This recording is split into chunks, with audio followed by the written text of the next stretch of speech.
27th August 2025 first class. ఈరోజు మనం చెప్పుకునే విషయం రిస్క్ రివార్డ్ కెపాసిటీ ఎంత ఉంటుంది, ప్రాఫిట్ లాస్ మార్జిన్ ఎంత పక్కకు వస్తుంది అనే దాన్ని పక్కన పెడితే మీకు ఒక 5 ఫియర్స్ లేదంటే ఒక 5 రీజన్స్ లేదంటే ఒక 5 కండిషన్స్ ఇవి మార్కెట్లో మీరు చాలా అర్థం చేసుకోవాల్సిన అవసరం ఉంది. పర్టికులర్లీ ట్రేడర్స్, వీళ్ళందరికీ నేను చెప్పే ఈ 5 డిఫరెంట్ రీజన్స్ అనుకోండి, మీరు దీన్ని రీజన్గా తీసుకోండి, లేదంటే ఒక మీనింగ్ఫుల్ సెంటెన్సెస్గా తీసుకోండి, ఒక లైఫ్ లెసన్స్గా తీసుకోండి. బట్ ఈ 5 మాత్రం చాలా పాటించండి. ఫస్ట్, ఒక టైం బౌండ్ లేకుండా, వెరీ ఫస్ట్ థింగ్ అండి, మళ్ళీ చెప్తున్నాను, ఒక టైం బౌండ్ లేకుండా మీరు ట్రేడింగ్ చెయ్యమాకండి. ఈరోజు వేసాను, 60 డేస్ తర్వాత తీస్తా అన్నాను, 60 డేస్కి కూడా మీరు ట్రేడింగ్ అంటారు. కాదు. 0 to 4 days is called positional trades.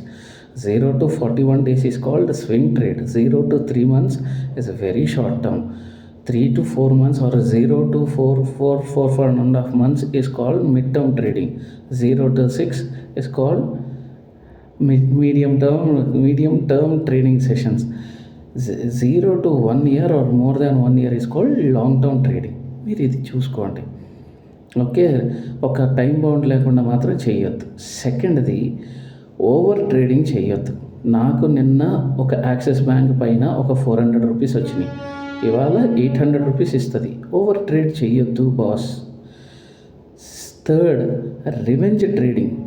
నాకు ఈ స్టాక్ బాగా తెలుసు, అయినా సరే ఇది నన్ను నిన్న లాస్ ఇచ్చింది, పోయినసారి ప్రాఫిట్స్ ఇచ్చింది, ఇది ఈసారి ఎందుకు ఇవ్వదో చూద్దాం.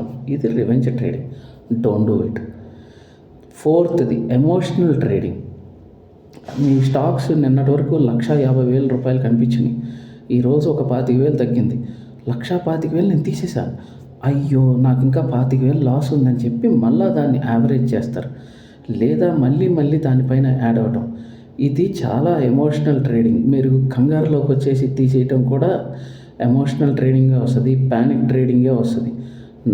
ఐదవది అతి ముఖ్యమైనది, నాలెడ్జ్ లేకుండా ట్రేడ్ చేయొద్దు. ఫస్ట్, నేను కాకపోయినా ఇంకా వేరే వాళ్ళు మంచి వాళ్ళు కూడా నేర్పిస్తారు, బట్ వితౌట్ నాలెడ్జ్ ట్రేడింగ్ అనేది, ఆ 5th రీజన్ అనేది వెరీ ఇంపార్టెంట్.